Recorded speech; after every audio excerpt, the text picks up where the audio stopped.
السلام علیکم دوستو، محمد عارف اکرام قاضی آپ کی خدمت میں حاضر ہے۔ دوستو، مئی کا مہینہ اور مئی کے ابتدائی 12 دن کافی مشکل گزرے اور کافی ٹف رہے خیبر پختونخوا کے لیے، یعنی کہ مئی کے ابتدائی 12 روز خیبر پختونخوا پر کافی باری گزرے ہیں۔ سب سے پہلے شیخ الحدیث مولانا ادریس صاحب کو شہید کیا گیا۔ اس کے ساتھ ساتھ 4 خودکش حملے ہوئے، کئی مقامات پر ٹارگٹ کلنگ واقعات بھی رپورٹ کیے گئے۔ اب تک رواں مہینے کے دوران 4 بڑے حادثات ہوئے ہیں۔ 5 مئی کو مولانا ادریس کو شہید کیا گیا۔ 11 مئی کو بنوں میں ہونے والے خودکش حملے میں 15 پولیس اہلکار شہید ہوئے۔ 12 مئی کو لکی مروت میں ہونے والے دہشت گردی کے واقعے میں کئی شہید ہوئے۔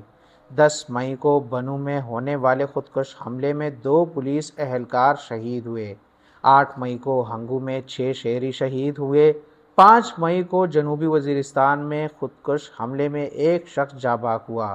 4 مئی کو لکی مروت میں پولیس اہلکار، 2 مئی کو بنوں میں 1 پولیس اہلکار، 1 مئی کو لکی مروت میں پولیس چوکی میں 1 پولیس اہلکار، 11 مئی کو باجوڑ میں 1 پولیس اہلکار کو شہید کیا گیا۔ ذرائع کے مطابق دہشت گردی کے خلاف جنگ میں اب تک 5000 سے زائد پولیس اہلکار شہید ہو چکے ہیں۔